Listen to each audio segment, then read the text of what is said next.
আজকে জেতার পরেও 1 মাস ধরে আমার এমএলএরা বসে আছে, গভর্নর ওথ দিতে দিচ্ছে না। মানুষ সিলেক্ট করেছে, ওনার কি অধিকার আছে তাদের ওথ দিতে না দেওয়ার? উনি স্পিকারকে অথরাইজ করবেন, ডেপুটি স্পিকারকে অথরাইজ করবেন, না হলে নিজে অ্যাসেম্বলিতে যাবেন। ওনার রাজভবনে কেন সবাই যাবে? রাজভবনের যা কীর্তি কেলেঙ্কারি চলছে তাতে মেয়েরা যেতে ভয় পাচ্ছে, আমাকে কমপ্লেন করেছে। গতকাল বেলা 12টা থেকে বিকেল 4টে পর্যন্ত বিধানসভার সিঁড়িতে রাজ্যপালের জন্য অপেক্ষায় বসেছিলেন সায়ন্তিকা বন্দ্যোপাধ্যায়, রেয়াত হোসেন, এবং তারা যেটা জানিয়েছিলেন যে রাজ্যপালকে তারা আমন্ত্রণ জানিয়েছেন শপথ গ্রহণের জন্য। কিন্তু এই অবস্থায় গতকাল আমরা দেখলাম দুপুরে রাজ্যপাল তিনি দিল্লির উদ্দেশ্যে রওনা হন, ফলে শপথ গ্রহণকে কেন্দ্র করে জটিলতা কিন্তু পুরোপুরি অব্যাহত। আর এরই মধ্যে সায়ন্তিকা বন্দ্যোপাধ্যায় তিনি স্পষ্ট করে দিলেন যে রাজভবনে তিনি যাবেন না। এই মুহূর্তে BJP councillor Sajal Ghosh telephone লাইনে রয়েছেন আমাদের সঙ্গে। সজল দা, শপথ গ্রহণকে কেন্দ্র করে জটিলতা আমরা দেখতে পাচ্ছি যে পুরোপুরি অব্যাহত। সায়ন্তিকা বন্দ্যোপাধ্যায়, রেয়াত হোসেন যারা গতকাল বিধানসভার সিঁড়িতে অপেক্ষায় বসেছিলেন, তারা আজকে স্পষ্ট জানিয়ে দিচ্ছেন, সায়ন্তিকা বন্দ্যোপাধ্যায় স্পষ্ট জানাচ্ছেন যে রাজভবনে তিনি যাবেন না শপথ গ্রহণের জন্য। এবং এই অবস্থায় রাজ্যপালকে নিশানা করে মুখ্যমন্ত্রী মমতা বন্দ্যোপাধ্যায় তিনি বলছেন যে রাজ্যপাল শপথ নিতে দিচ্ছেন না, সবাই কেন রাজভবনে যাবেন এই প্রশ্ন তুলছেন তিনি। এখন মুখ্যমন্ত্রী যদি আইন হন তাহলে আলাদা কথা, আর মুখ্যমন্ত্রী যদি আইন না হন, মুখ্যমন্ত্রীর আইন যদি না হয়, আইনটা যদি দেশের হয় তাহলে দেশের মতন হবে। হ্যাঁ, এবং যে নিয়ম মেনে মুখ্যমন্ত্রী শপথ নিয়েছেন, সম্ভবত মুখ্যমন্ত্রীও, আমার যতদূর মনে পড়ছে ভুল না হলে, এই উপনির্বাচনের পর উনিও রাজভবনে গিয়েই সম্ভবত শপথ নিয়ে এসেছিলেন। তো মুখ্যমন্ত্রী যেখানে রাজভবনে গিয়ে শপথ নিয়ে আসতে পারেন, সেখানে অন্যরা না যাওয়ার কি আছে? এখন যদি কেউ মনে করে যে আমি ওই সিঁড়িতেই আমি হাউসের ভেতরে যাব না, তাহলে বসে থাকুন।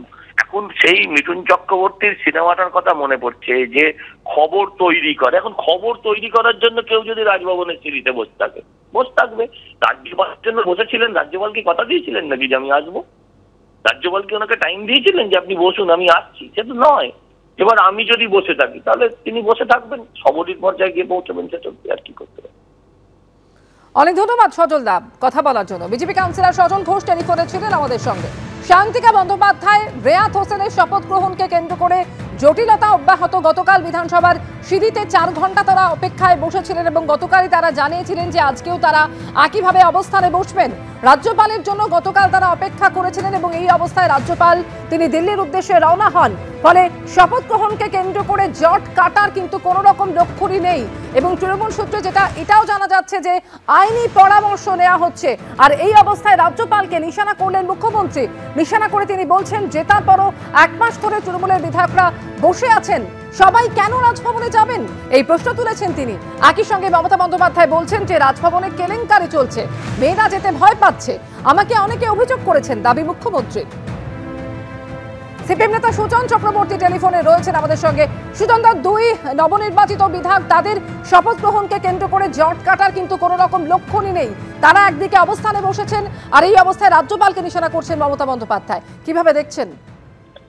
খুবই দুর্ভাগ্য। মানুষের কোনো ইস্যু, তাতে আপনি সরকার অথবা শাসক দলের, দিল্লির হোক আর রাজ্যের হোক, তাদের খুব একটা আপনি উৎসাহিত দেখবেন না, খুব একটা আগ্রহ দেখবেন না। এসব আজেবাজে জিনিস নিয়ে বাজার গরম হচ্ছে। নির্বাচন হয়েছে, ঠিক ভুল ভালো মন্দ, কেউ জিতেছে কেউ হেরেছে। যে জিতেছে সে শপথ নেবে, এটাকে কেন্দ্র করে বিতর্কটা অনভিপ্রেত। রাজভবনে তাদের যেতেই হবে, রাজ্যপালকে তাদের করাতে হবে, অথবা রাজ্যপাল না করে অন্য কেউ রাজভবনে এসে করবেন। রাজ্যপালের এটা জেদ বলে আমি মনে করি, এটা অপ্রয়োজনীয়, অযথা। এটা কখনো কোনোদিন ছিল না। পশ্চিমবাংলায় বহুদিন বহু সরকার থেকেছে, রাজ্যপালের সঙ্গে তাদের নানান বিরোধ থেকেছে, কিন্তু রাজভবনকে টার্গেট করে ওখানে নারীরা সুরক্ষিত নয় এরকম কথা কোনোদিন কোনো সরকারকে বলতে হয়নি, যা মমতা ব্যানার্জি বলছেন। আবার রাজভবনও শপথ নেওয়ার জন্য বিধানসভা অ্যালাউড নয়, রাজভবনে আসতে হবে, এরকম মনোভাবও কোনোদিন রাজভবন নেয়নি। মানে মানুষের ইস্যুতে যারা নেই তারা অযথা অন্য ইস্যুতে বাজার গরম করছেন। অবিলম্বে ওদের শপথ নিয়ে বা শপথ করিয়ে বিধানসভায় সদস্য হিসেবে কাজ করবার সুযোগ করে দেওয়া উচিত। অনেক ধন্যবাদ সুজনদা।